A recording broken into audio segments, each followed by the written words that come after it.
अस्सलामुअलैकुम। क्या हाल है आप लोगों के? उम्मीद करता हूँ आप सब खैरियत से होंगे। तो आज की वीडियो में हम बात करेंगे बैतुल मुक़द्दस कैसे 3 मज़ाहिब के लिए मुक़द्दस जगह है। वीडियो शुरू करने से पहले हमारी इस वीडियो को लाइक करें, हमारे इस चैनल को सब्सक्राइब करें और अगर आपको ये वीडियो अच्छी लगे तो इसको अपने दोस्तों के साथ शेयर करें। मुसलमानों का किबला अव्वल, ईसाइयों के लिए यूसुफ की जाए विलादत, यहूदियों के लिए हैकल सुलेमानी। शुरू करते हैं हज़रत इब्राहीम अलैहिस्सलाम से, जिनके 2 बेटे थे, इस्माइल और इसहाक। इसहाक अलैहिस्सलाम के बेटे थे हज़रत याकूब। यहीं से कहानी शुरू होती है इसराइल की। इसराइल यानी अल्लाह का बंदा, और यह लक़ब हज़रत याकूब अलैहिस्सलाम को दिया गया था। हज़रत यूसुफ अलैहिस्सलाम जब कफ़ीले मिस्र बने तो आपको हुक्म हुआ कि अपने तमाम ख़ानदान यानी आले याकूब को मिस्र बुलाया जाए और मिस्र की सरज़मीन का एक मखसूस हिस्सा इनके लिए मुख्तस किया गया और अल्लाह की तरफ से कहा गया कि ए आले याकूब, इस सरज़मीन में तुम्हारे लिए बरकतें हैं। हज़रत यूसुफ अलैहिस्सलाम 12 भाई थे, इसलिए अल्लाह ताला ने इनके लिए 12 चश्मे जारी किए और यूं इस सरज़मीन का नाम हज़रत याकूब अलैहिस्सलाम के लक़ब से इसराइल पड़ गया, जिसे आज यरूशलेम भी कहा जाता है। आपकी नस्ल से कम व बेश 70,000 अनबिया इकराम आए। हज़रत यूसुफ अलैहिस्सलाम के भाई यहूदा की नस्ल आगे बढ़ी तो इसमें से आने वाले तमाम बनी इसराइल यहूदी कहलाए। वक्त गुज़रता गया और हज़रत मूसा अलैहिस्सलाम का दौर आया। जब फ़िरौन ने मिस्र की ज़मीन आप पर तंग की तो बनी इसराइल के साथ आपको मिस्र से निकलना पड़ा।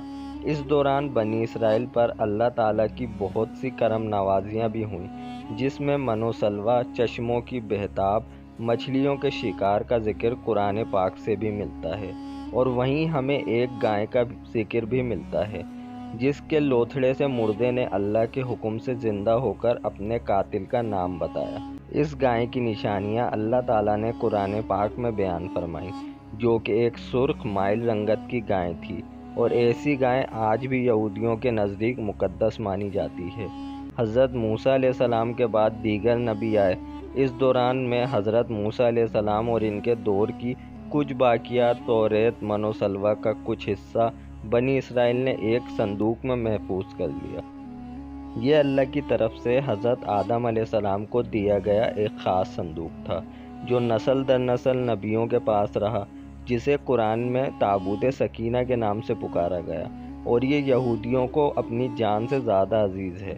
हज़रत दाऊद अलैहिस्सलाम ने जब जालूत को हराकर इससे ताबूत सकीना हासिल किया तो यूं बनी इसराइल ने इन्हें नबी तस्लीम कर लिया और हज़रत दाऊद अलैहिस्सलाम ने इस संदूक की हिफाजत के लिए एक हैकल तामीर करवाना शुरू किया, जो कि इनकी ज़िंदगी में मुकम्मल ना हो सका। इनके बेटे हज़रत सुलेमान अलैहिस्सलाम ने जिनों की मदद से इसको मुकम्मल करवाया और इसी दौरान में आपकी भी वफ़ात हो गई।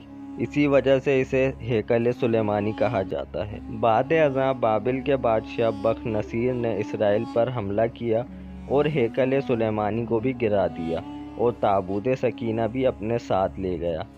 सेप्रेस द ग्रेट ने दोबारा ये शहर हासिल किया, यहूदियों को दोबारा यहाँ आबाद किया और ताबूत सकीना को भी वापस लाया। हैकल सुलेमानी एक दफ़ा फिर तामीर किया गया।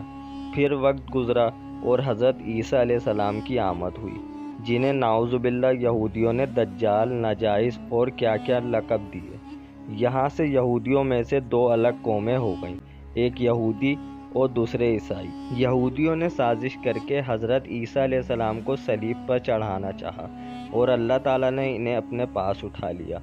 इसके बाद यहूदियों और ईसाइयों में कई छोटी मोटी जंगें हुईं। फिर ईसाई रूमी बादशाह टाइटस ने इस शिद्दत से यरूशलेम पर हमला किया कि इस पूरे इलाके की ईंट से ईंट बजा दी, हैकल सुलेमानी को गिरा दिया, जिसकी सिर्फ एक दीवार इस वक्त अपनी असली हालत में मौजूद है, जिसे दीवार गिरिया कहा जाता है, जहां यहूदी जाकर तौरेत की तिलावत करते हैं और गिरिया और ज़ारब करते हैं। ताबूत सकीना भी ना जाने कहाँ गायब हो गया। टाइटस के हमले के बाद यहूदी आखिरी नबी के इंतज़ार में थे, क्योंकि अल्लाह पाक का इनसे वादा था कि इन्हें फिर उरूज बख्शा जाएगा। इस वादे का जिक्र सूरतुल बकरा में भी मौजूद है। ए बनी इसराइल, इन नेमतों को याद करो जो तुम पर की गईं اور اپنا وعدہ پورا کرو، ایمان لاؤ تاکہ ہم بھی اپنا وعدہ پورا کریں۔ قیامت کی نشانیوں میں سے ایک نشانی یہ بھی ہے کہ ہیکل سلیمانی کی 3 دفعہ تعمیر ہوگی، جو کہ 2 دفعہ ہو چکی ہے۔ یہودی اپنے مسیحا اور آخری نبی کے انتظار میں تھے کہ ٹائٹس کے حملے کے 500 سال بعد نبی آخری زماں کی ولادت ہوئی۔ یہاں یہودیوں کو یہ جھٹکا لگا کہ سارے نبی حضرت اسحاق کی نسل سے ہیں، تو آخری نبی حضرت اسماعیل کی نسل سے کیوں کر آ گئے، اور انہوں نے ایمان لانے سے انکار کر دیا۔ مسلمانوں کے لیے بھی ہیکل سلیمانی انبیاء ہی کی نشانی تھی، اس لیے ہیکل سلیمانی کو بیت المقدس کا نام دیا گیا۔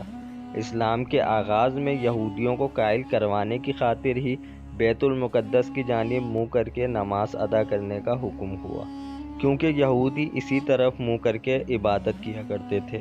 17 ماہ بعد ہماری عبادت کا رخ بیت المقدس سے بیت اللہ کی جانب موڑ دیا گیا، کیونکہ مسلمانوں کا شروع سے قبلہ اول وہی رہا، جسے پہلے حضرت آدم علیہ السلام اور پھر حضرت ابراہیم علیہ السلام نے تعمیر کیا۔ حضرت عمر رضی اللہ تعالیٰ عنہ کے دور حکومت میں اسرائیل پر یعنی یروشلم پر عیسائیوں کا قبضہ تھا۔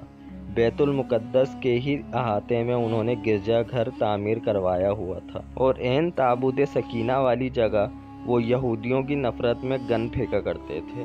یروشلم کی فتح کے وقت جب حضرت عمر فاروق رضی اللہ تعالیٰ عنہ وہاں گئے تو عیسائیوں پر برہم ہوئے، وہاں صفائی کروا کر مسجد تعمیر کروائی، اور قرآن میں موجود معراج والے واقعے کی نسبت سے اس مسجد کو اقصیٰ کا نام دیا۔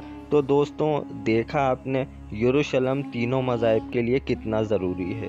یہودیوں کے لیے ہیکل سلیمانی وہاں ہونے کی وجہ سے وہ جگہ بہت زیادہ ضروری ہے۔ اس کے علاوہ مسلمانوں کا پہلا قبلہ اول وہاں ہونے کی وجہ سے مسلمانوں کے لیے بھی وہ جگہ بہت زیادہ ضروری ہے، اور اس کے علاوہ عیسائیوں کے لیے حضرت عیسیٰ علیہ السلام کی ولادت کی جگہ ہونے کی وجہ سے وہ جگہ بہت زیادہ ضروری ہے۔ تو آپ کو یہ ہماری ویڈیو کیسی لگی ہمیں ضرور بتائیے گا۔ ویڈیو اچھی لگی تو ویڈیو کو لائک کریں، ہمارے اس چینل کو سبسکرائب کریں، اور اس ویڈیو کو زیادہ سے زیادہ لوگوں کے ساتھ شیئر کریں۔ ملتے ہیں اگلی ویڈیو میں، جب تک کے لیے اللہ حافظ۔